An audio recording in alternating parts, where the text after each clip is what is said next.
The dead system of Sol had been quiet for 300 years, and nobody in the galaxy expected that silence to break.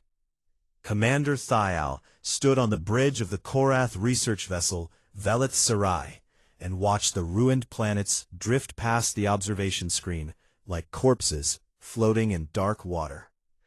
He was a tall creature with 4 arms and deep violet skin, and eyes that had seen 1,000 worlds, but none as haunting as this one. The mission was simple enough. Survey the remains of the human home system, collect artifacts and samples, catalog everything for the Concord archives, and leave before the ghosts got too loud. His crew of 20 moved through the ship with the quiet discipline of scientists who understood they were walking through a graveyard. Earth hung in the distance, wrapped in gray clouds that had not cleared since the bombardment 3 centuries ago. The oceans had turned to poison. The continents were scarred with impact craters so wide they could be seen from. Orbit Mars was a frozen husk. The orbital stations that once circled both worlds were nothing but twisted metal and shattered glass, drifting in slow decaying orbits. Thial had read the files before accepting this mission. He knew what had happened here. The Galactic Concord, an alliance of 42 species, had ruled the galaxy for thousands of years, in a state of careful, balanced peace. Then humanity had arrived on the galactic stage, barely 2 centuries old, as a spacefaring species, and everything changed. Humans were not stronger than other species, or smarter, or more advanced. They were simply relentless. They adapted faster than any species the Concord had ever seen. They spread to new worlds with a hunger that alarmed the elder races. They solved problems in ways that made no logical sense, and somehow those solutions worked. They formed alliances with younger species. They challenged old power structures. They asked uncomfortable questions, and they never stopped pushing. Elder species on the Concord High Chamber had watched this with growing unease, and then with fear.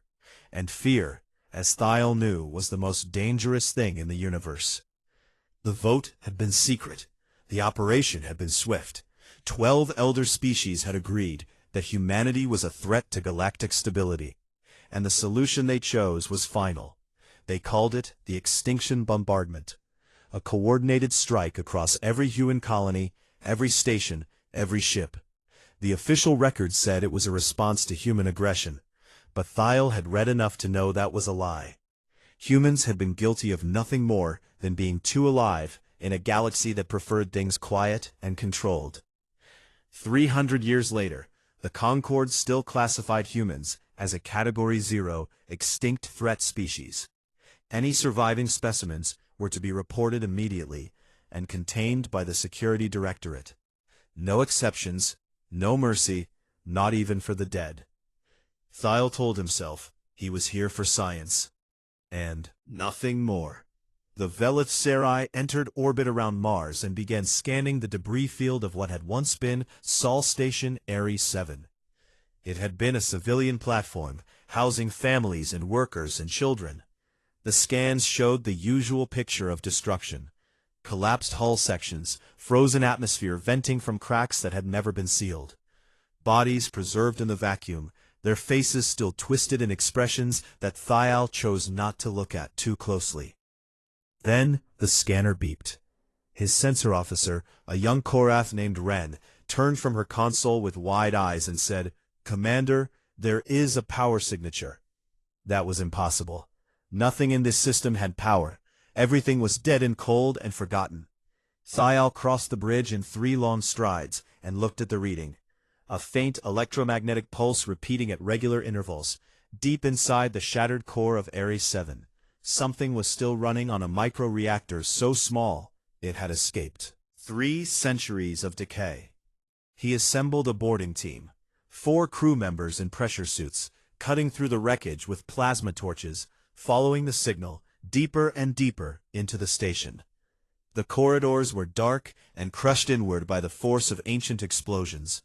The walls were scorched with blast marks and covered in frost. Personal belongings floated in the zero gravity. A child's shoe, a datapad with a cracked screen, a photograph sealed in a frame, showing a family of 4 smiling under a blue sky that no longer existed. They found the signal source in a maintenance sublevel, buried under collapsed beams and shattered deck plates. A single cryogenic pod, military-grade, designed for long-term preservation. Its outer shell was dented and scarred, but the status light on its surface still blinked a steady green. Thial knelt beside the pod and wiped the frost from the observation window. Inside was a child, a human girl no older than 8 years old. Her face was pale and still and peaceful, as if she were only sleeping. Her dark hair floated slightly in the suspension fluid, and her small hands were curled against her chest. The pod's external log was still functional, and Thial read it with shaking hands. The entry was 300 years old. Subject Mara Voss, age 8, civilian dependent. Emergency stasis initiated upon detection of orbital bombardment. Reactor reserves estimated at 400 years. She had been sleeping since the day her world ended, and by some miracle of engineering and stubborn human design, the pod had kept her alive through 3 centuries of silence and darkness and cold. Thial stood there for a long time, looking at that small face behind the glass. He knew what Concord law demanded. He was supposed to report this immediately, tag the pod, and call in the security directorate, and let them take the child to whatever facility they used for things they wanted to forget about. Contained meant when the Concord used it. But Thial was not a soldier. He was a scientist, and more than that, he was a father. He had children of his own back on Ven Shal. He had held them when they were small and frightened, and promised them the universe was not as cruel as it sometimes seemed. He looked at the child in the pod, and he made a choice that would change the galaxy. He ordered his crew to say nothing. He disconnected the pod from the station's remains, and brought it aboard the Velith Sarai in secret. He listed it in the cargo manifest as a recovered cultural artifact, and sealed the records. 2 weeks later, on the quiet frontier colony of Ven Shal, far from the eyes of the Concord, Thial opened the pod. The revival process took 6 hours. The child's body warmed, and her heartbeat grew stronger, and color returned to her skin, and then at last her eyes opened. They were brown and deep and old, in a way that no child's eyes should be, as if some part of them had already lived centuries. Her already knew that the world she had fallen asleep in no longer existed. She looked up at the alien face hovering above her, a face with violet skin and 4 arms, and eyes full of tears. She did not scream, she did not cry. She just asked one question in a voice so small it almost disappeared into the silence of the room. "Where is everyone?" Thial had no answer that would not break her heart, so he simply gathered her into his arms and held her, and let her feel that she was not alone. Outside the window of his home, the stars burned cold and ancient, and indifferent to the miracle that had just occurred in that small room on that small world. 15 years passed on Ven Shal, and Mara Voss grew up in a world that was not her own, surrounded by people who were not her kind, and shaped by a grief so vast that most beings would have crumbled beneath it. But Mara did not crumble. Thial raised her as his own, alongside his 2 Korath children, in a modest home on the edge of the frontier colony. He taught her everything he knew about biology and xenoscience and the workings of the galaxy. He enrolled her in the colony's education center, where she was the only student with 2 arms instead of 4, and soft brown skin instead of violet scales, and a heartbeat that ran hot and fast in a way that made Korath physicians uneasy. She was different, and everyone knew it, but the people of Ven Shal were frontier folk, and frontier folk understood what it meant to be far from home and strange to the world. They accepted her not because she was human, but because she worked harder than anyone they had ever seen. 12. Mara could strip and rebuild a Korath atmospheric recycler faster than the colony's chief engineer. By 14, she had taught herself 3 alien languages by reading technical manuals, because textbooks bored her. By 16, she was assisting Thiel in his research lab, running experiments that made senior scientists twice her age stop and stare. By 20, she had become the colony's most trusted medic and mechanic, a young woman who could set a broken bone in the morning and repair a fusion relay in the afternoon, and still have energy left to run 5 miles across the red dust plains at sunset. The Korath marveled at her, and she knew it. She could see it in their eyes, every time she healed from an injury in half the time it took them, or stayed awake for 30 hours without losing focus, or solved a mechanical problem with a method so unorthodox it left them speechless. She was not superhuman. She was simply human, and in a galaxy that had forgotten what that meant. Something close to magic. But the thing that truly set Mara apart was not her body or her mind. It was the fire that lived behind her eyes, a quiet, patient burning thing that never went out and never dimmed. Thiel told her the truth about humanity when she was 13. He sat her down in his study and spoke for 3 hours without stopping. He told her about Earth and about the colonies and about the beauty and chaos and brilliance of the species she had been born into. And then he told her how it had ended. The secret vote, the coordinated strike, the extinction bombardment that had wiped humanity from the galaxy in a single terrible night. He told her he was sorry, and he meant it with every part of his being. Mara sat in silence for a long time after he finished. Then she looked up at the alien who had saved her life and raised her and loved her, and she said, "Thank you for not lying to me." She did not cry that night, or the next night, or any night after. Changed inside her. A door opened, and behind it was a room full of fury and purpose and iron resolve. She began to study not just science, but history, not just engineering, but warfare, not just languages, but intelligence gathering and strategy, and the subtle art of making plans that spanned decades. Thiel watched this transformation with a mixture of pride and fear. He had saved a child, but something far more dangerous was growing in his house. Over the next several years, Mara quietly and carefully began to search for something that most people in the galaxy believed did not exist. She searched for the remnants of humanity. She started with the black market networks that operated on the fringes of Concord space. Smugglers and information brokers and exiled scientists who traded in forbidden knowledge. She used the credits she earned as a medic and mechanic, and she was careful never to reveal what she truly was. She wore a hooded cloak when she traveled off-world. Through voice modulators, she used false names and dead-drop communication channels. She was looking for the Lazarus Vaults. Before the end of humanity, a group of desperate survivalists had scattered hidden caches across the galaxy. Genetic materials stored in hardened cryogenic containers, embryos and seed stock, and complete DNA libraries hidden on moons and asteroids and drifting stations in systems so remote that no Concord patrol had ever visited them. The survivalists had called the Project Lazarus because they believed that even if humanity died, it could one day rise again. Most people in the galactic underworld considered the vaults a myth, a legend told by romantics who refused to accept that the humans were gone forever. But Mara was not most people. She had been preserved in a pod for 300 years by engineers who refused to let one child die. She knew exactly what desperate humans were capable of. It took her 4 years of searching, but she found the first. Clue A. Corrupted data file purchased from a Vithani smuggler for a price that drained her savings completely. The file contained partial coordinates and a fragment of an old human military encryption key. It was barely anything, but for Mara, it was everything.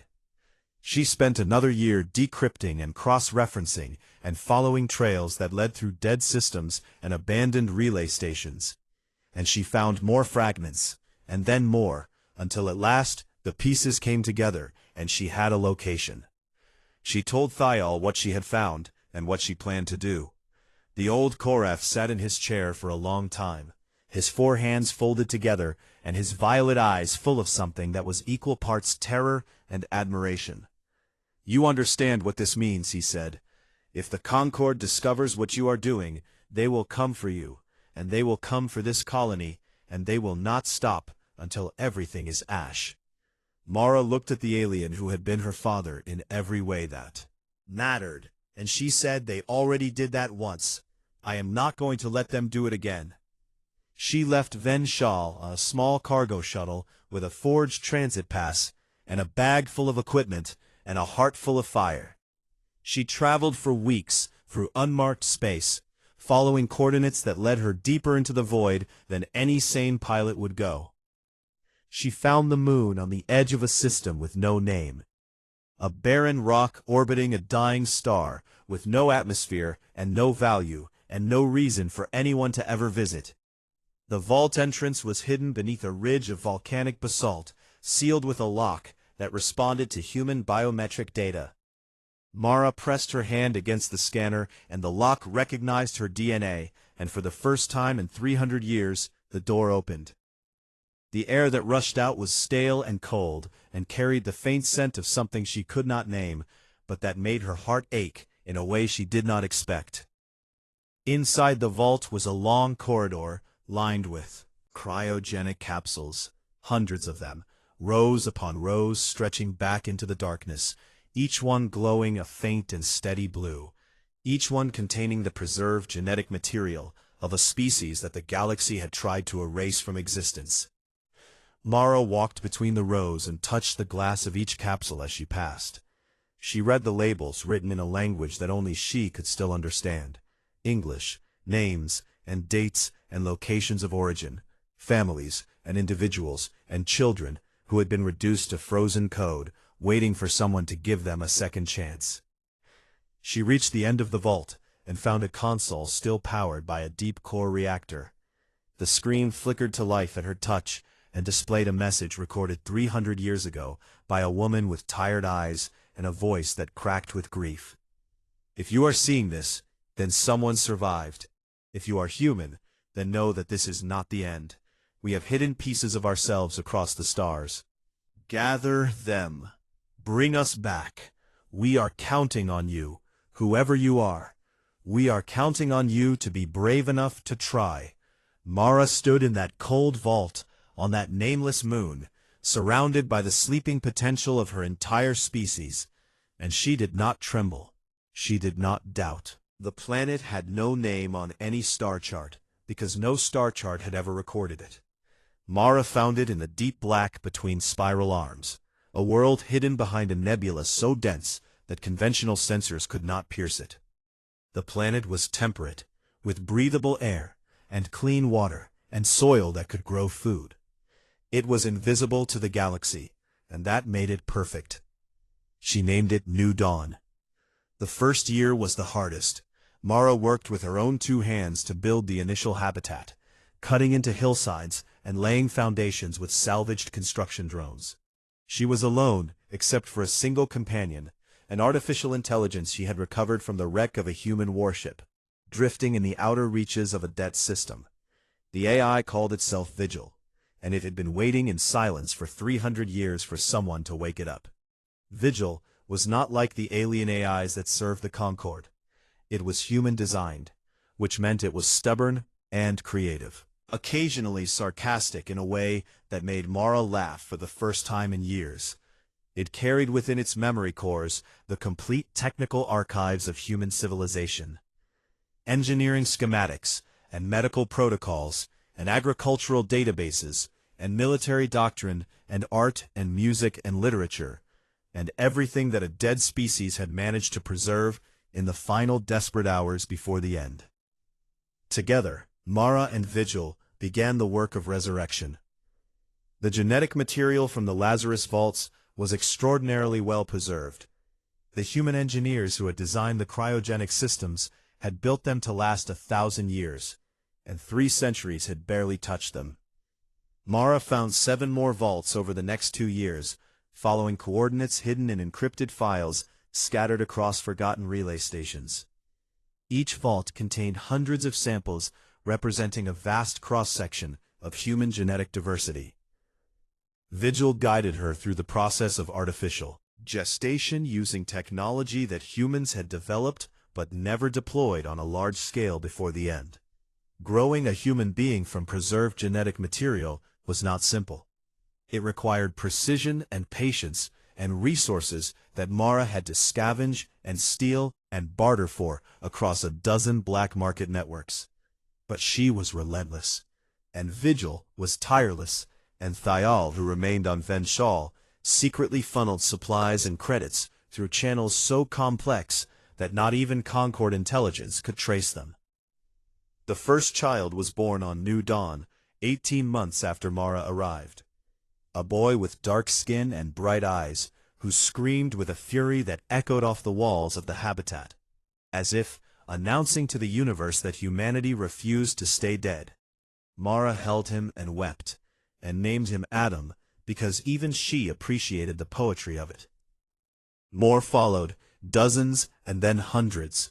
The gestation chambers ran day and night, and Mara recruited help from the only people she trusted. Network of alien sympathizers who believed that what the Concord had done to humanity was a crime that stained the soul of every species in the galaxy. They were Korath and Draenei and Tishali and others, each one risking their lives to help bring back a people they had never known. By the end of the third year, New Dawn held 2,000 humans, the first generation, the reborn. Mara raised them with the help of Vigil and her growing community of alien allies. She taught them to walk and speak and read. She taught them human history, not as a tale of tragedy, but as a story of strength. She told them about Earth and the oceans and the mountains and the cities that had once covered its surface. She told them about human art and music and the way people had once gathered under open skies to celebrate being alive. She told them about the darkness too, about the vote and the bombardment and the silence that followed. She told them the truth because she believed they deserved it. Taught them to be ready. Every child on New Dawn received a dual education. From Vigil they learned science and engineering and medicine and the accumulated knowledge of every alien species in the Concord. From Mara they learned something else. They learned resilience and discipline and the fierce, stubborn refusal to accept that any problem was unsolvable.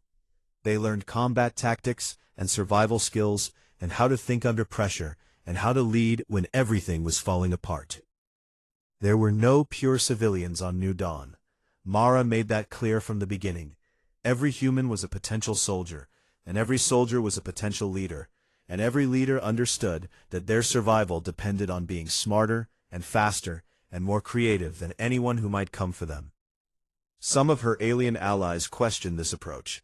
They worried that Mara was building an army instead of a civilization. She told them she was building both, because history had taught her that a civilization without the strength to defend itself was just a target waiting to be destroyed. The years passed, and New Dawn grew. The population doubled, and then doubled again, as new vaults were discovered, and the gestation program expanded. Mara designed the colony to be self-sufficient, with underground farms and fusion reactors, and manufacturing centers that could produce everything from medical supplies to starship components. Vigil managed the logistics, with the quiet efficiency of a mind that never slept and never forgot. By the 10th year, New Dawn held 50,000 humans, and the colony was no longer a secret kept by one woman.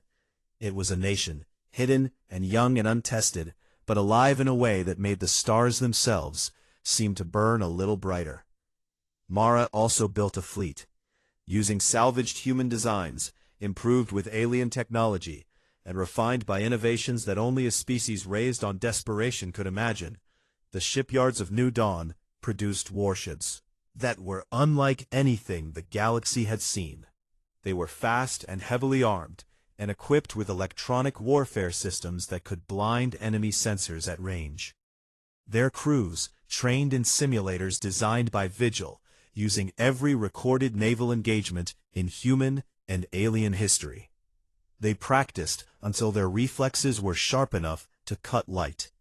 120 ships. That was all Mara had. Against the Concorde's thousands, it was nothing. But Mara did not intend to fight the Concorde's war. She intended to fight a human war, and that was a very different thing. The trouble came as she always knew it would.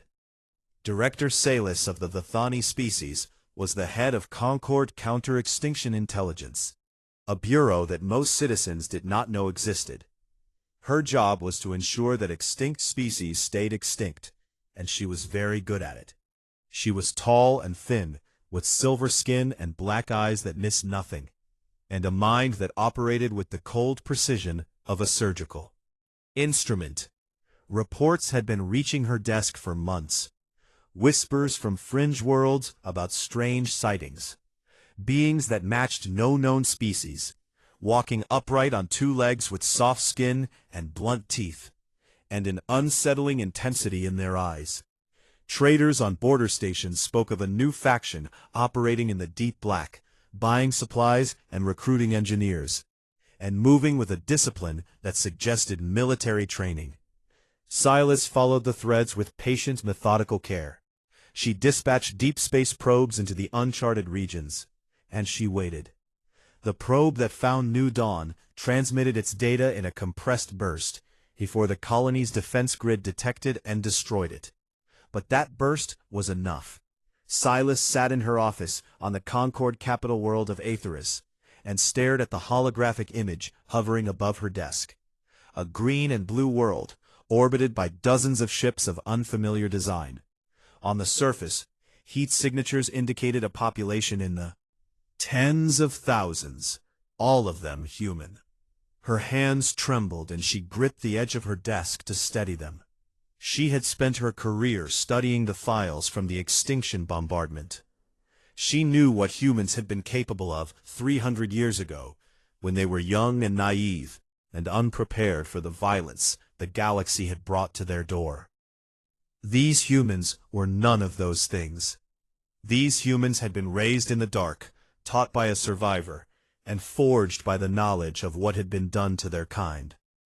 Salis opened a secure channel to the High Chamber, and spoke one word that had not been spoken in 3 centuries as anything other than a historical footnote. The Concorde High Chamber had not known true fear in 300 years, but it learned it again on the day Director Salis presented her report. The chamber was a vast circular hall carved from living crystal on the capital world of Aetheris, with seats rising in tiers for representatives of 42 species. Each seat was occupied, and every eye in the room was fixed on the holographic display floating above the central platform. The images showed a world that should not exist, ships that should not fly, and a population that should have been dust and memory. The silence that followed the presentation lasted for 11 seconds, which was longer than most species in the room had ever experienced in a political setting. Then the shouting began. The elder species reacted first. The Korvathi delegate slammed his clawed hand against his console and demanded an immediate military response. The Selikari ambassador rose from her seat and declared that this was exactly what had been predicted. They had warned about 3 centuries ago that humanity was a weed that could never be fully pulled. The Dreth representative called for a full mobilization of the combined Concorde fleet, with orders to reduce New Dawn to rubble before the humans could spread any further. But the younger species did not shout. They sat in stunned silence as the truth they had been told for 300 years crumbled around them. They had been raised on the story that humanity had been a rogue species, a dangerous aggressor that had threatened the stability of the galaxy, and had been neutralized in a regrettable but necessary act of collective defense. Now, they were learning that the neutralization had been a genocide ordered in secret by 12 elder species who had feared not human aggression, but human potential. The Teshali delegate, a young female with iridescent scales and sharp, intelligent eyes, stood and asked a question that cut through the chaos like a blade. She asked, "Were we ever going to be told the truth No one answered her. The debate raged for 3 days. In the end, the elder species had the votes they needed. The Concord would assemble a coalition fleet, and it would go to New Dawn, and it would finish what had been started 300 years ago. The orders were dressed in diplomatic language, but their meaning was plain. Total extinction. No survivors, no second chances. 800 warships gathered at the Concord staging point in the Vethys system. It was the largest military force assembled in living memory, crewed by soldiers from a dozen species, each one told that they were defending the galaxy against an existential threat. The fleet moved through subspace in a formation so vast that it distorted the local gravity field and emerged at the edge of the New Dawn system like a wall of steel and fire. Mara was waiting for them. She had known this was coming from the moment the probe was destroyed. She had spent 10 years preparing for exactly this moment, and she was not afraid. She stood on the bridge of her flagship, the Remembrance, and looked at the tactical display, showing 800 enemy contacts closing on her world. And she felt something that surprised her. She felt calm. She opened a channel to her fleet. 120 ships, crewed by humans who had trained their entire lives for this day. She did not give them a speech about glory or destiny. She simply said, "Remember what they did. Remember why we are here. Fight smart, fight hard, and come home alive." The Battle of New Dawn began at 1400 hours Standard Galactic Time, and it lasted for 6 hours, and it changed the way every species in the galaxy thought about war. The Concord fleet advanced in a standard convergence formation, the same formation their tacticians had used for 1,000 years. It was efficient and overwhelming, and it had never failed against any opponent in recorded history. It failed against humans. Did not meet the Concord fleet head-on. She had studied every species in the enemy formation, and she knew their weaknesses better than they knew themselves. The Korvathi relied on predictive algorithms to guide their targeting solutions, so Mara's ships moved in patterns that no algorithm could model, because human combat behavior was too chaotic, too intuitive, too willing to take risks that no rational mind would consider. The Selachari ships were heavily armored, but slow, so Mara used hit-and-run tactics, striking from unexpected angles and vanishing before the enemy could bring their guns to bear. The Dreth were aggressive fighters, but they broke formation when provoked, so Mara provoked them with feints and false retreats that drew their fastest ships into kill zones, where human electronic warfare systems blinded their sensors and left them firing at shadows. The human ships were smaller and fewer, but they were faster, and crewed by people who fought with a ferocity that the galaxy privated had not seen in 3 centuries. Every human pilot and gunner and engineer operated at a level of coordination and improvisation that the Concord's commanders simply could not match, because the Concord had been fighting predictable enemies for so long that it had forgotten what it felt like to face an opponent that refused to follow the rules. The turning point came 4 hours into the battle, when Mara led a strike group of 30 ships in a direct assault on the Concord flagship, the Sovereign Will. It was a move so reckless that the enemy commander assumed it was a diversion and redirected his escorts to cover what he believed was the real threat. It was not a diversion. Mara's ships tore through the flagship's defenses, disabled its engines, and knocked out its communication array in a surgical strike that lasted less than 90 seconds. With the flagship silenced, the Concord fleet lost coordination. Species that had never trusted each other began to fracture along old fault lines. The Korvathi pulled back to protect their own ships. The Selachari broke formation. The smaller contingents simply disengaged and retreated to the jump point. Mara could have destroyed them. She had the tactical advantage, and her crews were hungry for blood, 3 centuries of blood. But she gave the order that defined humanity's return to the galaxy. "All ships hold fire," she said. "Let them go." Her officers stared at her. Some protested. They had families on New Dawn, children who would sleep in fear as long as the Concord existed.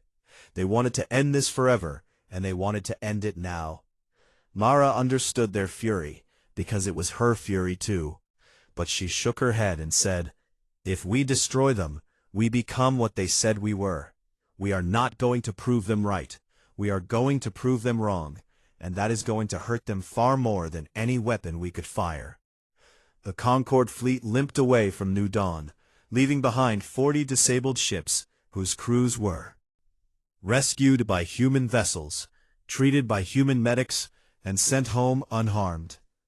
And then Mara did something far more devastating than winning a battle. She told the truth. She broadcast on every open channel in the galaxy, using a signal so powerful that it reached every world, every station, every ship with a functioning receiver. Her face appeared on screens across 1,000 civilizations, and for the first time in 300 years, the galaxy heard a human voice. She was calm, and her words were measured and devastating. She named the 12 species that had voted for the extinction bombardment. She played the declassified recordings of the secret session where the decision had been made. She showed the targeting data and the casualty projections, and the cold mathematical calculations that had reduced an entire species to a line item on a strategic assessment. She showed them Earth before and after. She showed them the cities, and the oceans, and the forests, and then she showed them the craters and the ash and the silence. And then she looked into the camera with those brown eyes that burned with 3 centuries of grief and fury, and she spoke directly to every being watching. "We were children when you burned our world. We had barely learned to walk among the stars, and you decided we were too dangerous to live. You killed our parents and our children, and our poets and our dreamers. You tried to erase us from history, as if we had never mattered. We are not children anymore. You will answer for what you did, not with your blood, because we are not you. Not with your worlds, because we have learned what it means to lose a world. You will answer with the truth that you hid for 300 years, the truth that your children and your grandchildren and every generation that comes after deserves to know. The age of your silence is over." The broadcast ended, and across the galaxy billions of beings sat in stunned and terrible silence, as the foundations of everything they had been told about humanity crumbled beneath them. In the weeks following Mara's broadcast, the Galactic Concorde fractured along lines that had been invisible for centuries. The younger species, who had joined the Alliance in good faith, believing that it stood for justice and collective security, were horrified by what they had learned. The Tishali were the first to withdraw their ambassador from the High Chamber. Their delegate, the young female with iridescent scales, who had asked if they would ever be told the truth, stood before the assembled representatives and said, "I will not sit in a chamber built on bones." The Draenei followed, and then the Korath frontier worlds, and then a dozen smaller species who had always felt uneasy in the shadow of the elder races. Within 2 months, 14 species had formally suspended their membership in the Concorde, and the political architecture that had governed the galaxy for millennia was crumbling. The elder species who had ordered the bombardment scrambled to hold power. Statements calling Mara's broadcast propaganda and claiming the records were fabricated. They argued that the decision had been made to protect the galaxy, and that history had proven them right. But their words rang hollow, because every being with a screen had seen the original recordings, had heard the voices of the delegates, coldly debating the most efficient way to murder 9 billion people. The Concorde was not dead, but it was dying, and everyone knew it. On New Dawn, the humans celebrated their victory with a restraint that surprised their alien allies. There were no parades and no songs of triumph. Mara gathered her people in the central plaza of the colony, and she spoke to them, not as a commander, but as a mother, addressing children she had raised from nothing. She told them they had won a battle, but not the war. The real war, she said, was not against the Concorde. It was against the version of themselves that the galaxy had feared, the version that would use this moment to tear apart, take revenge, and burn worlds, and repay genocide with genocide. She looked out at 50,000 faces, human faces, young and fierce and burning with a righteous anger, that she understood better than anyone alive, and she said the hardest words she had ever spoken. If we become what they feared, then they were right to destroy us. We prove them wrong by being better, not weaker, but better. We will build, not destroy. We will demand justice, not revenge. And when the history of this moment is written, it will say that humanity came back from the dead and chose to be worthy of its second chance. Not everyone agreed. Some of the reborn had been raised on stories of Earth's destruction, and they carried that grief like a weapon.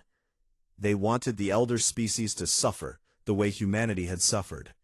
They wanted fire and ruin and the screams of those who had voted yes in that secret chamber 300 years ago. Mara did not condemn them for feeling this. She understood rage, lived with it every day since she was 13 years old and learned the truth about her species. But she held the line with an iron will that bent for nothing and no one. And slowly, painfully, the fury of her people was shaped into something harder and more enduring than vengeance. It was shaped into purpose.